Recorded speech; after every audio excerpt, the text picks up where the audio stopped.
Welcome. This is another episode of King's Pop Up. Tonight we have a very special guest. King and myself are both in the interview. So that tells you how special she is. Not saying nobody else isn't as special, but we both wanted to be in the interview and talk to an amazing person, an amazing mom, amazing wife, amazing mother. K.A. Nelson. What's up? Your mic is muted, young lady.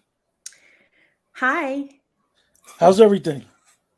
Everything is good. Everything is really good. Okay, Ka, I put usually when we do the pop up shows with King is 9 out of 10 it's going to be a poet sometimes or somebody that's dealing with a specific art.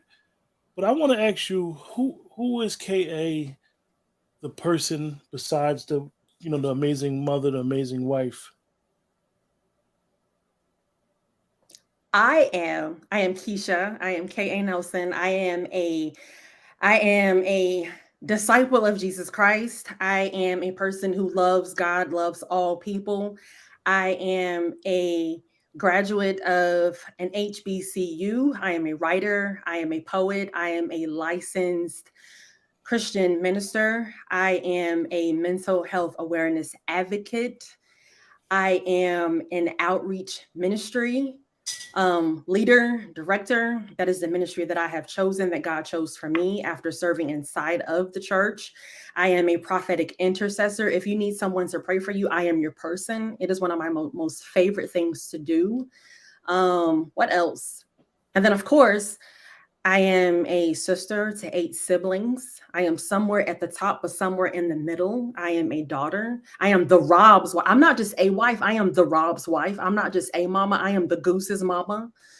And I'm pretty sure there are more things who I am that I am, but we'll just roll with it for now. Well, let me ask you, because one of the things that King identifies is energy and being able to vibe with somebody when we do the poetry corner shows and a person, it doesn't matter what type of form of poetry that they may be reciting, it's the energy that really gets a lot of people and it really like has you engulfed in the message that they're trying to convey.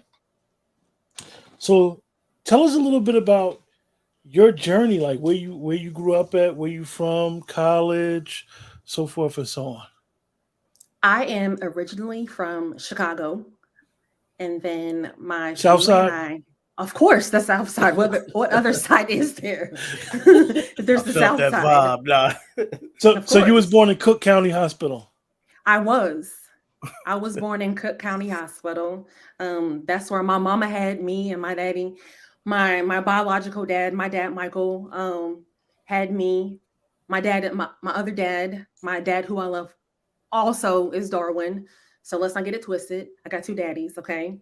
I love them both. So yeah, I was born in Cook County, and then somewhere in the 80s, right before my 8th birthday, my parents moved us to Alabama. Whew, Um, culture that's a, shock. that's a whole different interview that we'll have to do about moving to Alabama. Okay, because the dirt was red, and it was a huge culture shock. Mm. I will share this because having grown up, we went back and forth to Chicago so often, so it took a while to adjust to being in the South. So like I said, growing up in Chicago and then adjusting to being in the South. Um, Being in Chicago, I hate to say everyone is accepted, but everyone was accepted. I went to a Muslim school for a while, and then we transitioned over to public school. But then moving to the South, it was like everyone was a Christian. So that was a big thing. Let me not get ahead of myself. So I've been in Alabama for a long time, and I was an honor student. Okay, in college, not in college, in high school.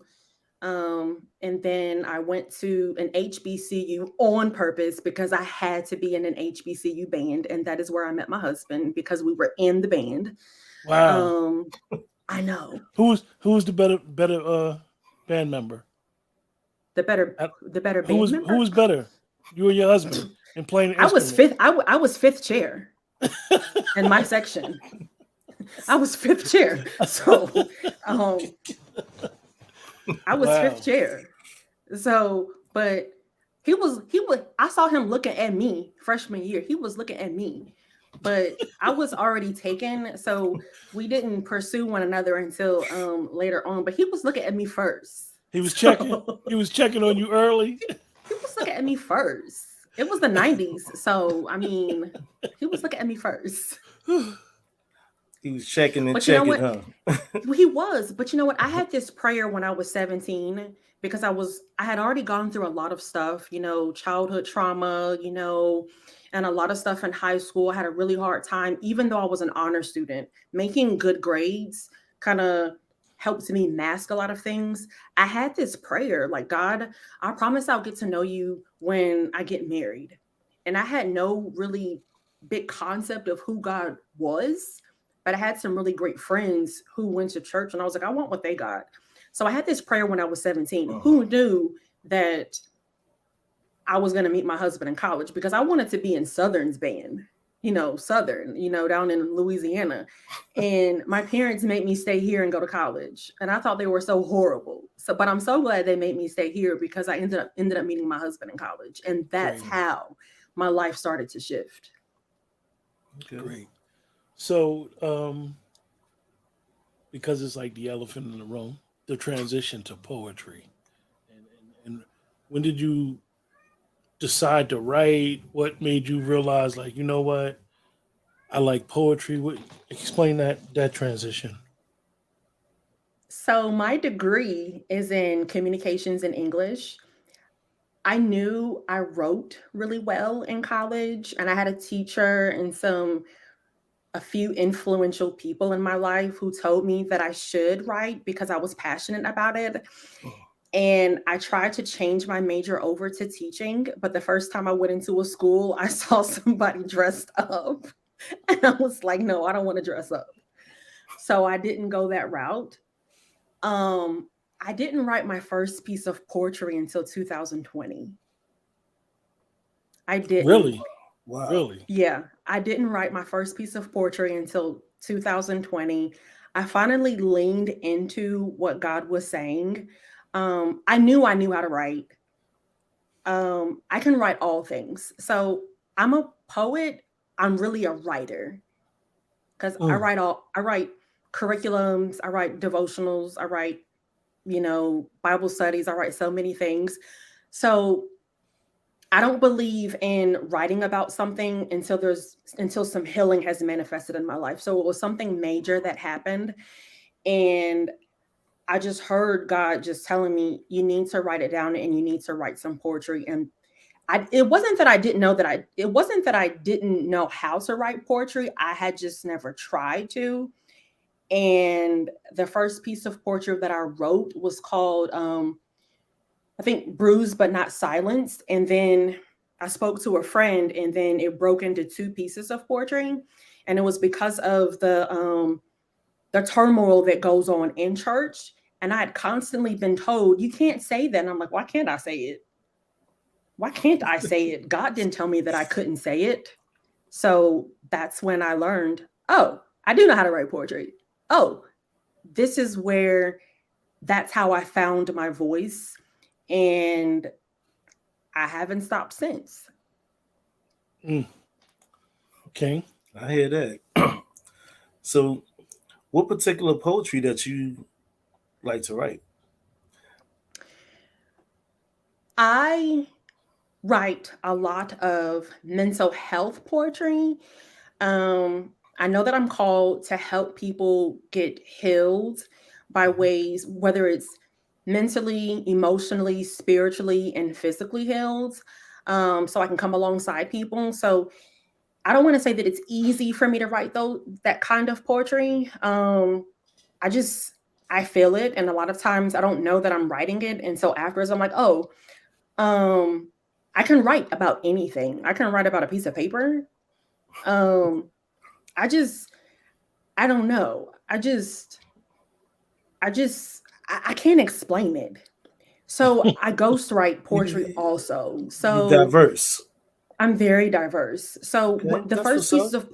the first pieces of poetry that I wrote, it was about racial injustice. So, and being canceled.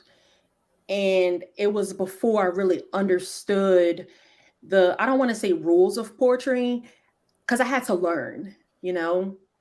So if I had my choice on what type of poetry I would write, Mhm. of course it would be poetry to help people get healed by those means. If I'm asked to write poetry Mhm. for anything, I'm game for it, except, erotic poetry. But even still, I know how to write about food. And you're like, she wrote about food. And I'm like, yeah, it's like the luscious layers of the orange to make orange. You get what I'm saying? I know Yeah. how to, and it's like she's writing about Excuse food. But that's what makes a great writer a great writer.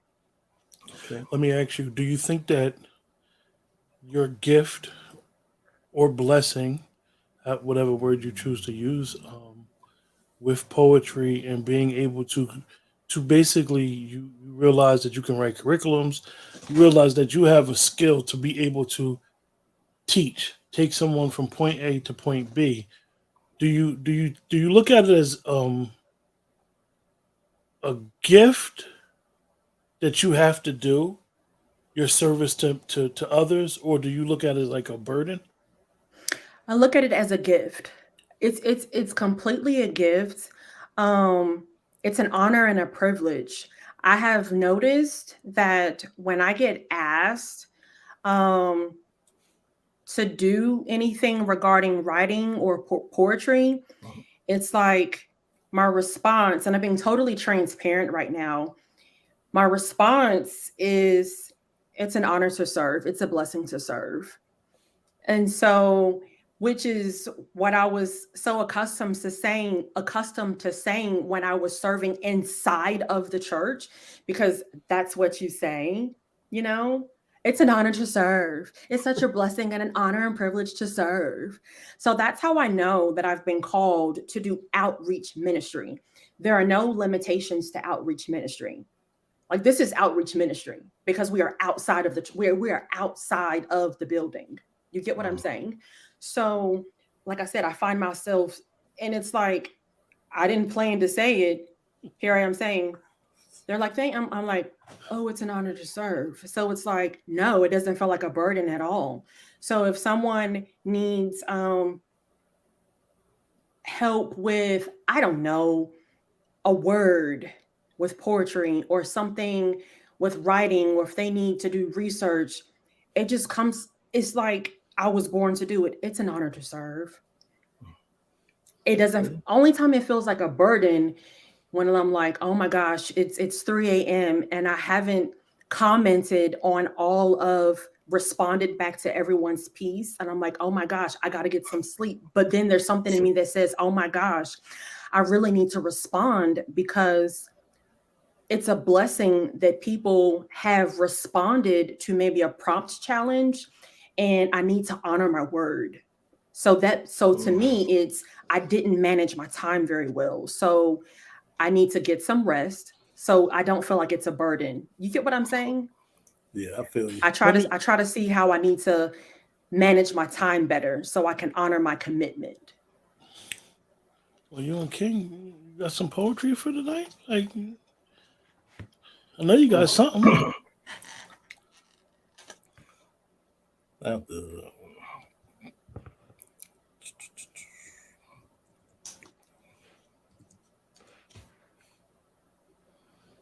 Pull it up. You have nothing. oh, I have a lot, but Surely ladies from one of first. those 20 or 30 books, you have something. Come Yeah, on. but I have you on the panel tonight, so I don't want to be going out in left field. Get what I'm saying? Uh, Read whatever you want. okay. I just want to be respectful. That's how how I do me. You know what I mean? So, I'm covered. You're covered. Read whatever you um, want. oh, I'm always You're covered. covered. That's what That's why they I call. said you're covered. I'm covered. Go ahead. Go for it. Okay, hold on. Just give me a slight little second. All right. Sorry I'm taking long, but okay. Come on with this. This piece is titled Firewater. Stepping out of character, still walk up Jacob's ladder. Reverse dark matter, catch daggers with my rapture. Protect seeds as I proceed, true indeed I always feed. Represent a distinct league who don't normally read. Manifest mentally trap the enemy, my eyes hold energy.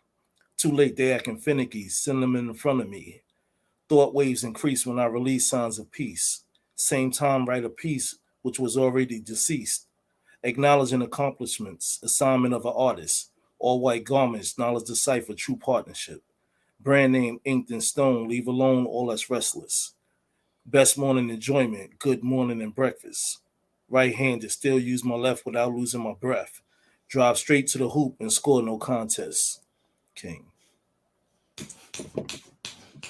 Okay. Yes. Thank you. Okay.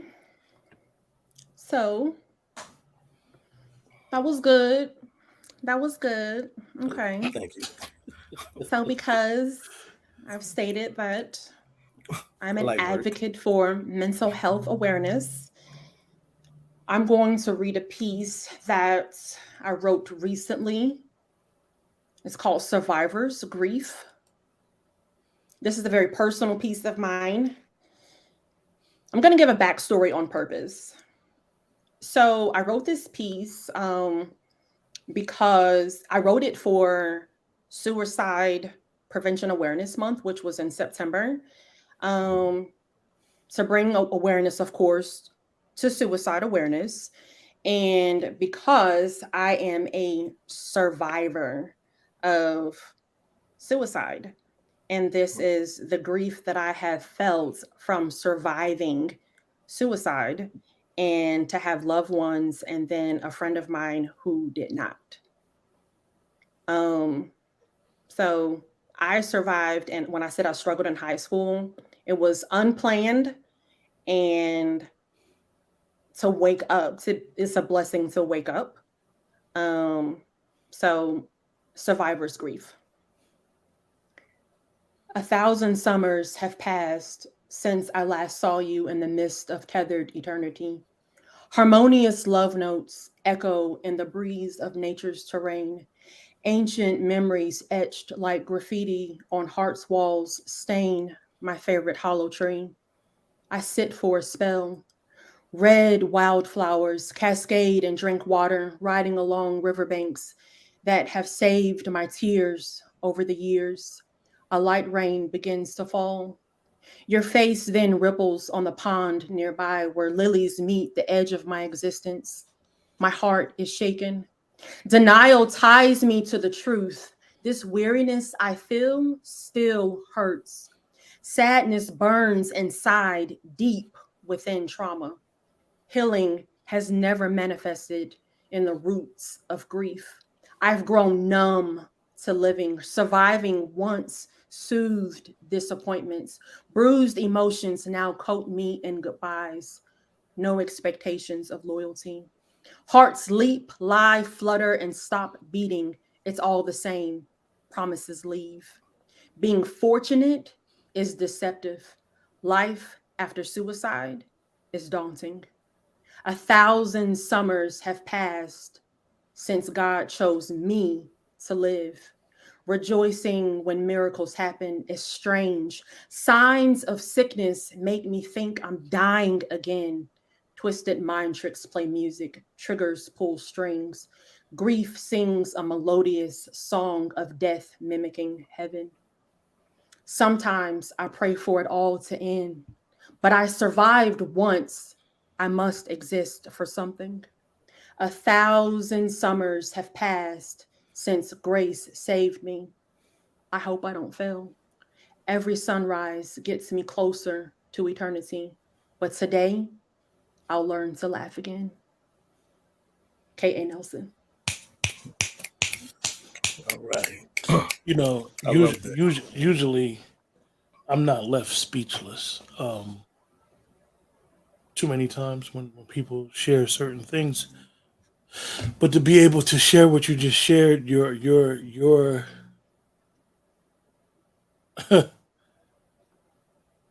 that's a tremendous testimony, tremendous True journey to facts. be able to share that. And the other girl was your close friend.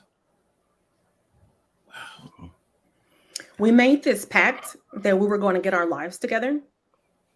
And so she was in rehab and I was getting my life together and she was. And then she lost that battle and I was depressed for a while and then I just had to make a choice to like get my life together. And so there's that survivor's grief, like that plays like why me? And then to have more loved ones to lose the battle. And then there's that survivor's grief. And then you have to make a choice like, okay, okay, they're just thoughts. They're just thoughts. They're just thoughts. And then there's that survivor's grief like, well, why did I survive? Like, why did I survive? Then it's like, they're just thoughts. They're just thoughts. And it's not that that's motivation to keep living. It's not. I don't use that as motivation. It's like, okay, they're just thoughts because there's some healing that has to manifest at one place. There's some healing where those are not just thoughts. They can no longer be thoughts. It's like, okay, wait a minute. Okay, my life has purpose. Okay, what is my purpose? Got you. People need to So talk about that more. I mean, I think that when you mention mental illness, um, I think nowadays people are talking about it a little bit more than probably 15, 20 years ago. And I always find it interesting, and this is just my little pet peeve, is how some people that are in treatment, they're not selfish in their treatment. And what I mean is they'll be in treatment and they start working on some things and they'll be focused on other people that need to be in treatment. I would think that if you're in treatment and you start pushing those layers back, you would be so selfish on trying to get your healing and get past some of the past trauma that you wouldn't be worried about everything else. I think that a lot of times people try to focus on all the wrong things. That's just my view of how I view mental health. You always see it, people, oh, this person's narcissist, this person's got this personality trait. Well, what about you? Why you ain't just focus on you? You should be so engulfed in you if you feel like, which most people do, feel like they have shortcomings, faults, past trauma. You should be so engulfed in you. You should be consumed in trying to better yourself. So I always find it interesting. Just I'm very observant of little things that go on. But I agree with that. you did mention something, and you mentioned the king. Explain to us about your authorship. That journey. Okay. Okay. So what was going on is that back when I took those pictures, for the photo shoot, I thought, okay, maybe it's time for me to write then. And those pictures are awesome, by the way. Thank you. So they were Like taken by a it's student in for photography. me, it's an energy, and I'm looking like, oh my god, you know, Yeah. you looked at very, very happy, and like at a moment, I don't know what was going on. You're just I'm looking like, oh my god, she looks like she's so happy. Whatever she's going through, this is just like it. Like this is just a beautiful moment, and I didn't even realize it was a professional photo shoot. I just thought you got some pictures took. So Yeah, I was I like, believe, go ahead. Go ahead. no, I was just saying when I saw the flyer, I was like, those are some very nice pictures on that. I said, was she in an event or something? Well, that's nice though. I said, cuz really hooked that up. Thank you. I believe in creating spaces for people to grow in their gifts and the process of healing. That is a huge thing that I do. That is a huge thing that I do. I create spaces for people to grow in their gifts in the process of being being healed in whatever way that looks like. That is really the foundation of what I do and why I do what I do. So just because you may see me in one space, okay, you don't know how long I'm going to be in that space. It doesn't mean that I'm leaving it because I'm being selfish. God only called me to be in that space for that amount of time, and then I'm going to the next space. I am not really big on numbers. I'm not a numbers person. Sometimes that space will grow, and sometimes it's super, super, super, super large. Sometimes the space is small. Okay. So, like I said, I create spaces for people to grow in their gifts and so they can be healed in whatever way that looks like. And so I don't remember everything about that because that's where that memory thing comes in, because I lost my short and long-term memory for about 7 to 9 months. So there are a lot of things that I just still don't remember. So what I do know is that was the person who took those pictures. She was a student in high school, and her photography teacher was there to guide. I don't even know where those pictures were taken. I don't remember. I don't remember.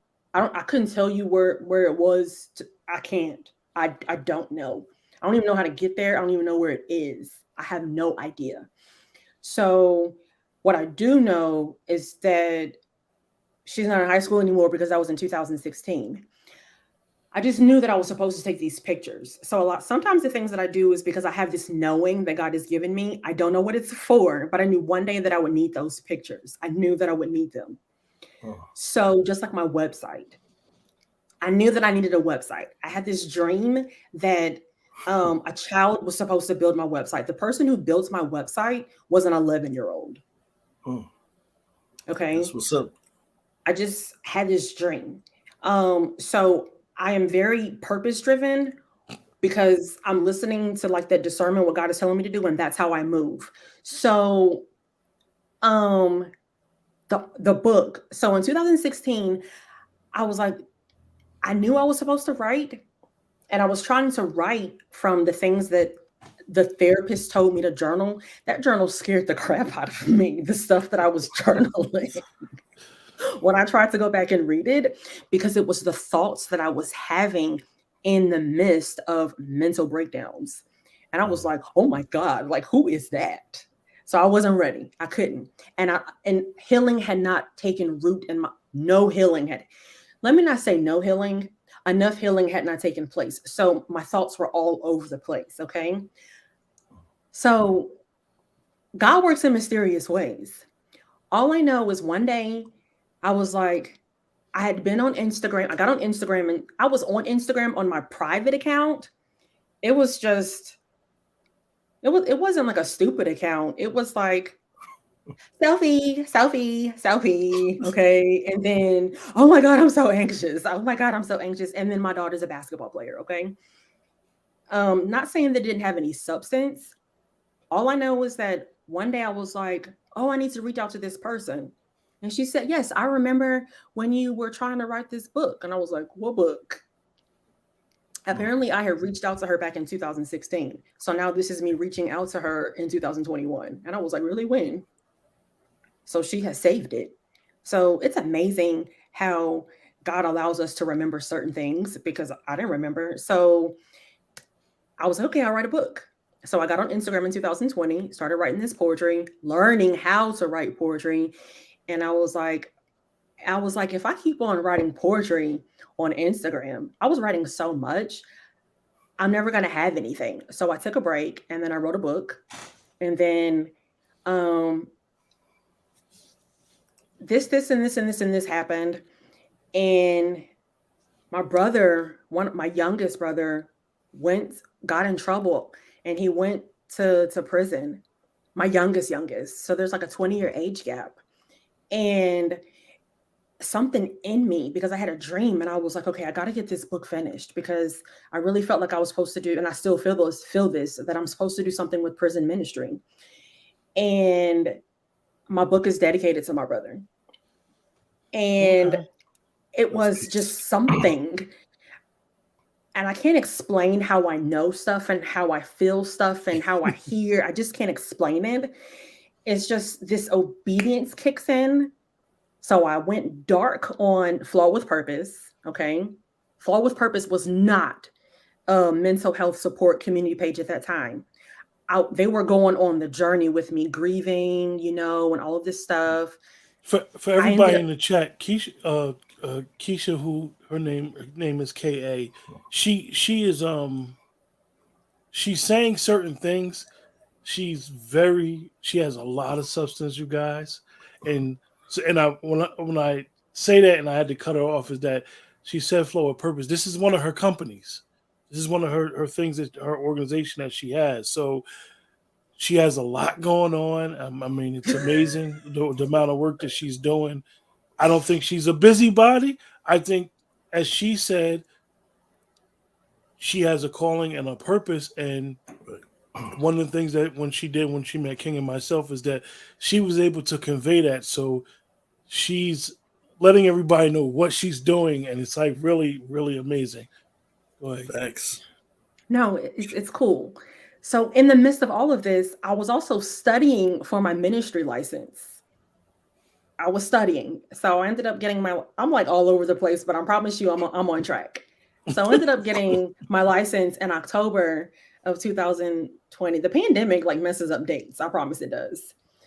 So, because I'm like, well, I shouldn't write a book. And so then the thing with my brother, and I was like, okay, I gotta write this book.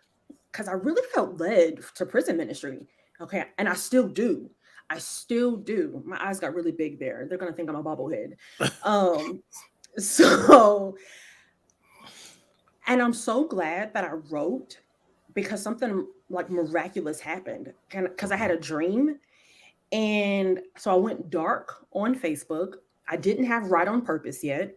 There are other things that I do for social media um, that I won't talk about. It's totally legit. But sometimes people they want to confine you to the space where they met you, so and they and think that they and can that's just when you were talking about that space. That's what made me think about all the different things that you're involved in. That sometimes people will confine you and say, "Oh no, she just does this." No, no, no, no, no. You're do a bunch of things. I do. And so it's like I gotta manage my time. So I had to go dark on Flawed with Purpose so I could write. And so I wrote, and remember that journal that scared the crap out of me. Okay. Mhm. I was like, okay, I need to write a book that has poetry, but allows people to journal. Why? Because I also write devotionals and Mm. Bible studies. So to help people dive deeper into why they feel heartbroken. Because heartbreak is not just about relationships, like with like the person who you are intimately involved with. Mhm. Heartbreak deals with grief. It deals with job loss. It deals with when if your pet passes away. It deals with life events. So Right. it helps people dive into all of the feelings and emotions and stuff. So yeah, and so that's why I wrote a book. Wow. That's what's up. And so that's the authorship. Now you started poetry with purpose. Explain poetry with purpose. And you started your page. Really, really amazing poems there. Very inspirational for anybody. Look for poetry with purpose on Facebook. And she has a very, very, and what I mean by a very inspirational page that is not too, it won't scare you guys for the layman and be like, oh, this is too much. It's very how can I say it for lack of better words, intimate. It's very open. It's very honest. It's very sincere. Her poems. So check it out on Facebook. She has a page. Go make sure you guys like it and everything. Explain that journey. Okay, so I have a page called Right on Purpose on Instagram to where I dive deep into poetry. Okay. And then I'll add a little bit of writing. It's nothing like Flawed with Purpose. Flawed with Purpose is strictly a community page that I transitioned it over to a community page for mental health. Okay. So Poetry with Purpose is strictly poetry. I don't get into dialogue, and that's okay. Um, one thing about me is that separation, knowing this is a space for this is a space for this, and who needs to have access. Because my Facebook page, it's like, oh my gosh, now I gotta make a diary entry. That's what it feels like. I gotta make a diary entry today. So that's not what Poetry with Purpose is. It's a poem. There's not a story to be told in the caption. It's poetry. Sometimes it's a micro. A micro is typically let me not let me not say the neck bone is connected to the shoulder bone. A micro is generally about 27 words.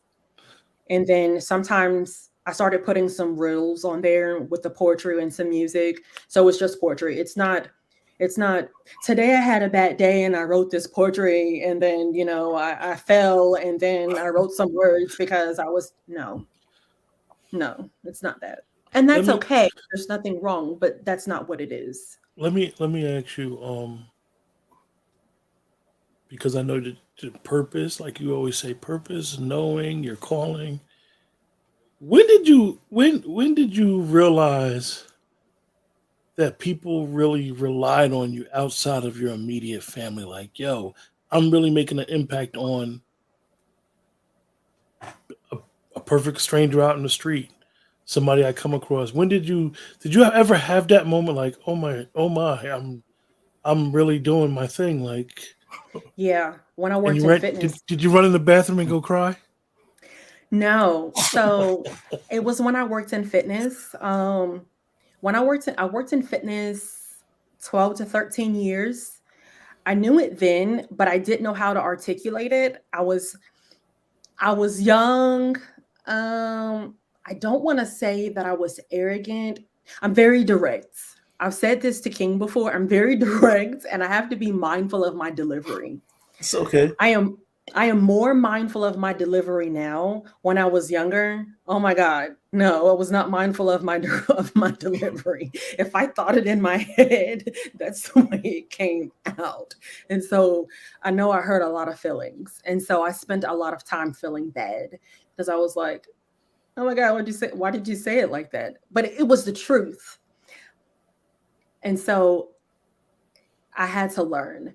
But I knew then that wow, so a well-known pastor says it like this: it's got to carry some weight in order for it to have the right type of influence and the right type of impact. Mm, So I knew then that the things that I did, the things that I said carried a lot of weight, and I knew that I had a lot of influence, but I lacked spiritual maturity. I lacked I lacked discernment with that wisdom. You can have the gift of wisdom all day long, but if you lack discernment, that wisdom is nothing. And I don't care how old you are. You can be 70 years old and have the gift of wisdom. If you lack discernment, wow. So I lacked discernment. So I knew then, even in fitness, that so so it's just like that whole teaching aspect.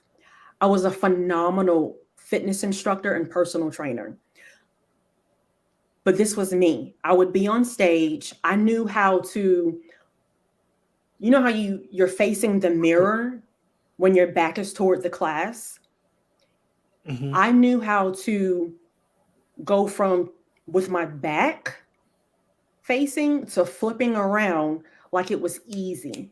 I knew how to do that easy. I knew how to jump off the stage, interact with the people, make eye contact, help people correct.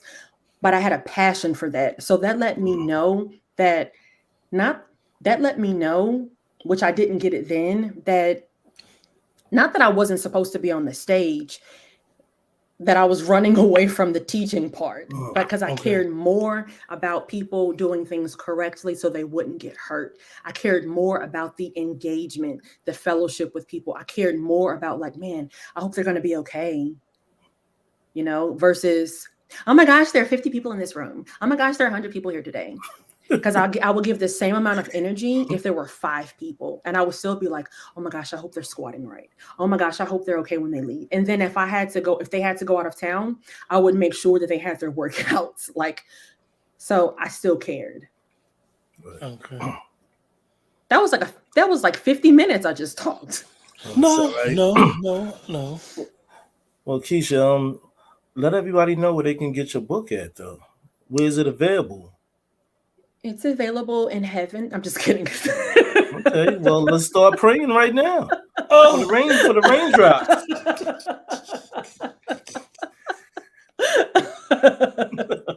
It's available in heaven because it's anointed. Okay, Okay, so I'm it's gonna available say, let on me start Amazon. praying right now. Get the Hey, raindrops coming down. You know what I mean? look, melodies from heaven rain down on me. So it's available on Amazon, www.amazon.com/author/k.a.nelson. If you would like a signed copy, you can hit me up. You know what? You can email me at flawedwithpurpose2021@gmail.com. Or you can hit me up on Instagram. And what's the title of the book The again? For title of those who my don't book, know. the title of my book is The Heartbroken Poet, Healing in Darkness, a collection of poems, scribbles, and journal prompts. And they're not just regular journal prompts. So I'm actually going through the book because I want to be intentional about it. Yeah, I wrote the book. So, like the first one that I did today, no, the other day was, have you ever felt remorse after someone else has hurt your heart? I think that's a good question. So, you ever felt like, you know, when someone hurts your feelings, you start thinking, well, what did I do wrong for them to hurt my feelings? Well, nothing. You did nothing. Oh, that's one of the books coming out in December. What did I do? I'm just kidding. But for real, like seriously. So, I dive into questions like that in this Yeah, book. that's what's up. what's next? Well, do you have any expectations? What's next? What's next? Oh, don't she ain't getting away from that question. Huh? What's next? What's I'm sorry. next? What's next? Okay, so I just relaunched my website, www.flawedwithpurpose.com. So the blog is up and running again. I just added a blogger to my page in addition to myself. So I'm adding to my team. So what we'll be doing, she has a featured spot, and I'll be doing, I used to do this, but I had to manage my time. Book reviews. If you are an author, you'll get an interview, and then I'll review it on my page. And then because I am a writer, grief, grace, and all that stuff. No cuss words. I'm gonna get down and dirty about that on the blog. And I've started doing this on the Flawed with Purpose page where I'm doing motivational content, motivational reels, because duh, I am a licensed minister. So I have the authority and the anointing to do it. So there's nothing wrong with uploading someone else's words, but hey, why not upload mine? Exactly. And I've dived into content editing. So I'm doing that. And of course, outreach ministries still. Because of course I bake the best cookies on the face of the earth. Oh yeah. I do bake. Do you Do you know how to make, export? do you know how to make Do I what? macarons? Do Do you you know how to make export? macarons? Well, I don't like coconut. Okay. I don't. But I do bake. So just learning how to better manage my time in this season. Seeing what I need to, because then every time you give your yes to something, you're saying no to something else. Fondant or buttercream? I don't know how to make fondant yet, but I do Good. make Don't. some bomb. I make the best icing. So I make cinnamon rolls, Oh, and I make cinnamon rolls with orange creamsicle glaze. Mm, yeah. I Are do, they? Are From a they? fitness instructor to a foodie. but I don't eat the stuff. Really? I don't eat the stuff. I'm not a big fan of sugar. I like it, but I know how to write about it to make it sound good. Like I can write like, you're like, is she talking about food? I know how to write about it, but I don't really eat the stuff. No, I don't. Great. So I really, so I had my husband and I had just gotten into it. Well, specifically me, and because in the bio it says I have, a husband, so they're like, "Oh, bring him too." And he's like, "I didn't ask." I'm like, "But you're coming too." So I just dived Let's go, into Rob. Let's do it. he has look, my credentials are good, because I have my degree, I have my ministry license, I'm an advocate. My husband has 3 degrees. That's what's up. He's 3. So they're like, "Well, bring him too." And his testimony is amazing. It's way different than mine. And so we're like, Yeah. so when we get to go together, it's like they have questions for me, but they have questions for him too. That's So it's like God really did something good. And then when our daughter gets involved, because she's done some spoken word too with me, it's like she's really great at cold reads. It's like, and then because she's 16 and a half and she's nonchalant, and I'm like, "How'd you say that big word? I done stumbled 50 million times." So that's what's up for me, Keisha K.A. Nelson, and then the Nelson family. And I just hope and pray for us to steward these blessings well. And of course, my hope and my expectation is just if it helps one person, Mhm. one person, I've done what I'm supposed to do. I'm not talking about one person a month, like one person a day. And then it's like, "Lord, expand my reach, help my words to reach people in places that my feet may never get to touch." That has been my prayer. And he is doing just that. That's Well, what's up. Well, what you got lined up for the future? For the future, Yeah. Any well, high hopes? high hopes. I trust God with everything. And my hope really is that whenever the Lord says yes to prison ministry, wherever he lets me do that, then Mhm. I will go and continue growing the Flawed with Purpose page, um, according to what the needs are, because we can say what the brand is. It's the people who determine what your brand is. yeah. And right now, what I see that the Flawed with Purpose community, what they need and what they like is talking about purpose. A lot of people say that they don't believe in God, and hey, who am I to argue? I'm not here to argue with anyone. But what I've seen is the more I speak life into people according to what God is telling me to do, the people are receptive to that. People are receptive to positive words. Your life has purpose. Your life has purpose. That's It's true. okay when you're having a bad day.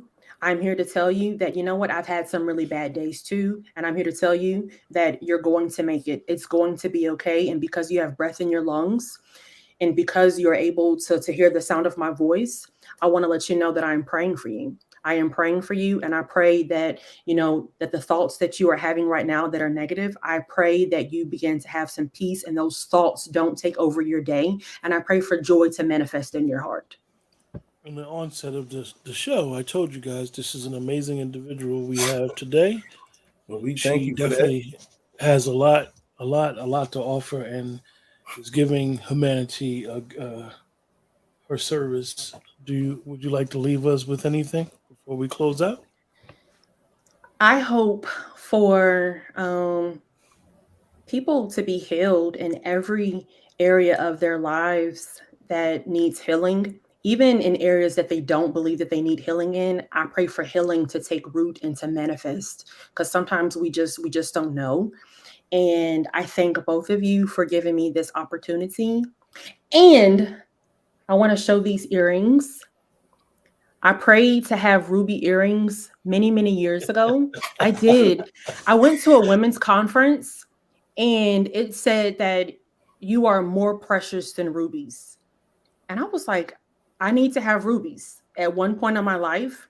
And so my mom gave me her mom, my grandmother's ruby earrings for my 40th birthday. My grandmother passed away. And so I really felt like I was supposed to wear it today. And I heard it like the words I heard was, "You made it." So I've never heard those words before. And I really felt like I was supposed to wear them. And so I'm completely grateful for this opportunity. I'm so glad that my mama saw fit to give me her mom's earrings, ruby earrings, because I really felt that I was going to have to wait before I died because rubies are so expensive. And for such a time as this, because I was like, I need something else to wear. And I just heard it in a still voice. So everyone's life has purpose. Everyone's life has purpose. Everyone's life has purpose, even if it's just Facts. to wake up in the morning to say, "Oh my gosh, my life has purpose," and it's to brush my teeth, to put on my clothes, and to smile and to say hello to someone. That means your life has purpose. That was your purpose for that day. So I thank both of you. Well, we definitely thank you for coming through for us. You know, knew you had something beautiful and exciting for the world out there. With that, So, this has been another great episode of King's Pop Up. Everyone have a great week. Stay safe. Stay blessed.